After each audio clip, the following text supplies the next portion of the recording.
আসসালামু আলাইকুম। এটিএন বাংলা সংবাদে সবাইকে স্বাগত জানাচ্ছি। আমি সুমনা ঘোষ।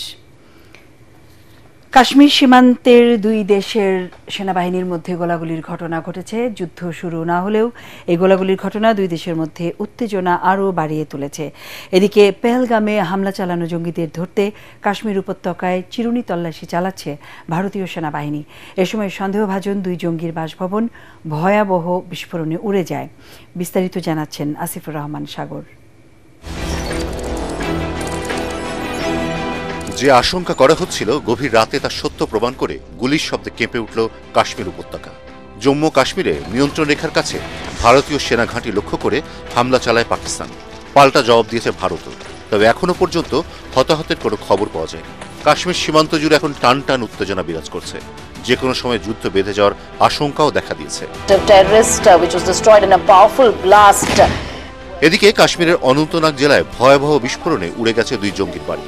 ভারতীয় সংবাদ মাধ্যম এনডিটিভি জানিয়েছে দুজনই যুক্ত ছিল সন্ত্রাসবাদী সংগঠন লস্কর ই তৈয়বার সঙ্গে। এদিকে ভারতীয় সেনাবাহিনী বলছে এই দুই জঙ্গি পেহেলগামে সন্ত্রাসী হামলার ঘটনার সঙ্গে জড়িত ছিল। বৃহস্পতিবার রাতে আসিফ শেখ এবং আদিল হোসেন ঠোকর নামের ওই দুই জঙ্গির বাড়িতে বিস্ফোরণ হয়। ভারতের সেনা সূত্রে বরাতে আনন্দবাজার পত্রিকা বলছে দুই জঙ্গির বাড়িতেই বিপুল পরিমাণ বিস্ফোরক মজুদ ছিল।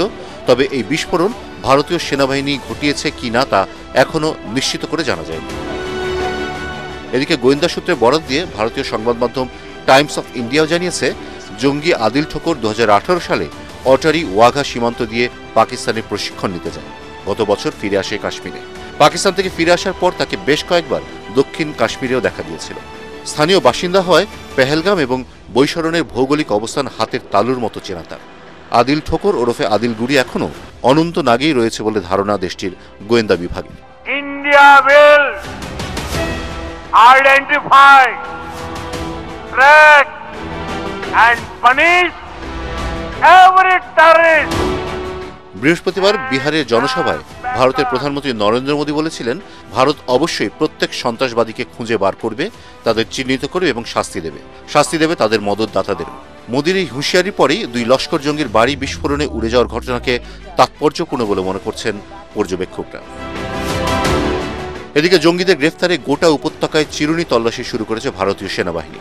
তল্লাশির সময় জম্মু ও কাশ্মীরের বান্দিপোরা জেলার কুলনার বাজরিপোরা এলাকায় অভিযান চালানোর সময় জঙ্গিরা হঠাৎ করেই নিরাপত্তা বাহিনীকে লক্ষ্য করে হামলা চালায়। সেনাবাহিনীও পাল্টা হামলা চালায়। তবে হতাহতের কোনো খবর মেলেনি। আসিফুর রহমান সাগর, এটিএন বাংলা। ভারত শাসিত কাশ্মীরে বন্দুকধারীদের হামলার পর পাকিস্তান ও ভারতের মধ্যে সম্পর্কের অবনতি হয়েছে। এই ঘটনায় ভারতের পার্লামেন্টের প্রধান বিরোধী দলীয় নেতা এবং কংগ্রেসের সাবেক সভাপতি রাহুল গান্ধী তীব্র নিন্দা জানিয়েছেন। তিনি বলেছেন এই ইস্যুতে সরকারের যে কোনো পদক্ষেপে পূর্ণ সমর্থন দেবে কংগ্রেস। এদিকে এই হামলাকে সাজানো ঘটনা বলে দাবি করেছে পাকিস্তান। দেশটির প্রতিরক্ষা মন্ত্রী খাজা আসিফ এক সাক্ষাৎকারে বলেন ভারত নিয়ন্ত্রিত কাশ্মীরে সম্প্রতি ঘটে যাওয়া পর্যটক হত্যাকাণ্ড ছিল পরিকল্পিত ঘটনা। আশিকুর রহমান জানাচ্ছেন বিস্তারিত। গত মঙ্গলবার বিকেলে ভারতের জম্মু ও কাশ্মীর রাজ্যের পেহেলগাম জেলার বৈশরণ তৃণভূমিতে হামলা চালিয়ে অন্তত ২৬ পর্যটককে গুলি করে হত্যা করে কাশ্মীর ভিত্তিক জঙ্গি গোষ্ঠী লস্কর ই তৈয়বার উপশাখা দ্য রেজিস্ট্যান্স ফ্রন্ট। স্বয়ংক্রিয় রাইফেল দিয়ে হামলাকারীরা অন্তত ২৬ পর্যটককে গুলি করে হত্যা করে। ভয়াবহ এই হামলার জন্য পাকিস্তানকে দায়ী করে ভারত। তাৎক্ষণিকভাবে দেশটির সিন্ধু নদের পানি বন্টন চুক্তি স্থগিত সহ বিভিন্ন পদক্ষেপ নেয়। হামলার তীব্র নিন্দা জানিয়ে ভারতের পার্লামেন্টের প্রধান বিরোধী দলীয় নেতা এবং কংগ্রেসের সাবেক সভাপতি রাহুল গান্ধী জানিয়েছেন এ ইস্যুতে সরকারের যে কোনো পদক্ষেপে পূর্ণ সমর্থন দেবে কংগ্রেস। তিনি বলেন প্রত্যেক রাজনৈতিক দল সর্বতোভাবে এই হামলার নিন্দা জানাচ্ছে এবং এই পরিস্থিতিতে সরকারের যে কোনো পদক্ষেপকে বিরোধী দলগুলো পূর্ণ সমর্থন করবে। এদিকে একই সাথে পাল্টা জবাব হিসেবে ভারতের জন্য নিজেদের স্থল ও আকাশসীমা বন্ধসহ একাধিক পদক্ষেপ নেয় পাকিস্তানও। এই হামলাকে সাজানো ঘটনা বলে দাবি করে দেশটির প্রতিরক্ষা মন্ত্রী খাজা আসিফ আল জাজিরাকে দেওয়া এক সাক্ষাৎকারে বলেন ভারত নিয়ন্ত্রিত কাশ্মীরে সম্প্রতি ঘটে যাওয়া পর্যটক হত্যাকাণ্ড ছিল পরিকল্পিত একটি ঘটনা। আসিফ আরও বলেন ভারত নিয়ন্ত্রিত কাশ্মীরে স্বয়ংক্রিয় কোনো সশস্ত্র গোষ্ঠীর সাথে পাকিস্তানের কোনো ধরনের সংযোগ নেই। কাশ্মীরের ভারত শাসিত অঞ্চলে 1989 সাল থেকে ভারতীয় শাসনের বিরুদ্ধে বিদ্রোহ চলছে। বহু কাশ্মীরি মুসলিম বিদ্রোহীদের সমর্থন করেন এবং তারা চায় অঞ্চলটি হয় পাকিস্তানে যোগ দিক অথবা স্বাধীন রাষ্ট্র হিসেবে আত্মপ্রকাশ করুক। অন্যদিকে ভারত দাবি করে থাকে এটি পাকিস্তান প্রভাবিত সন্ত্রাসবাদ। আশিকুর রহমান, এটিএন বাংলা। এদিকে ভারত ও পাকিস্তানের সামরিক শক্তির তুলনা নিয়ে তুমুল আলোচনা শুরু করেছেন দুই দেশের বিশ্লেষকরা। গ্লোবাল ফায়ার পাওয়ার ইন্ডেক্স অনুযায়ী ভারত সামরিক শক্তিতে পাকিস্তানের চেয়ে অনেক এগিয়ে, তবে দুটি দেশই পারমাণবিক শক্তির অধিকারী।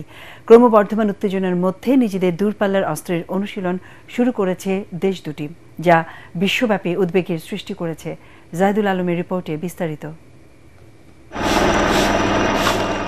মঙ্গলবার ভারত শাসিত কাশ্মীরে পর্যটকদের উপর বন্দুকধারীর হামলার ঘটনায় মুখোমুখি অবস্থানে ভারত পাকিস্তান। দুই দেশের বিশ্লেষকরা শুরু করেছেন ভারত ও পাকিস্তানের সামরিক শক্তির তুলনা।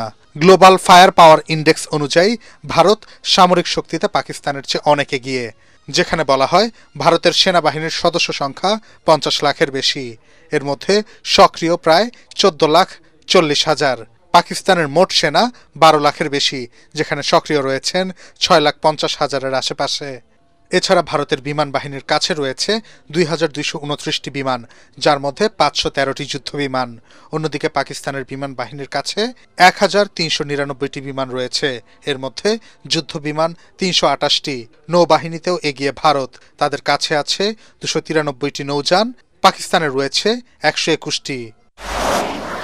পারমাণবিক ক্ষেপণাস্ত্র ভারতের কাছে রয়েছে 180টি, অপরদিকে পাকিস্তানের কাছে 170টি। এই পরিস্থিতিতে বিশ্লেষকরা বলছেন শান্তি প্রতিষ্ঠার জন্য উভয় পক্ষেরই দায়িত্বশীল পদক্ষেপ নেওয়া প্রয়োজন। জাহিদুল আলম, এটিএন বাংলা।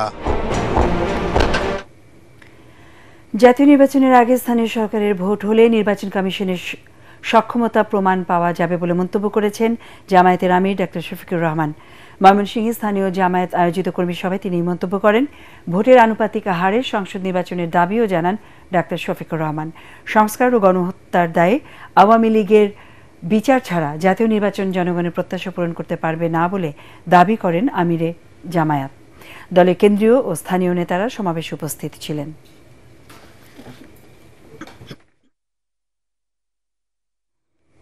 আমাদের পরের সংবাদ দেখার আমন্ত্রণ জানিয়ে এখনকার মতো শেষ করছি।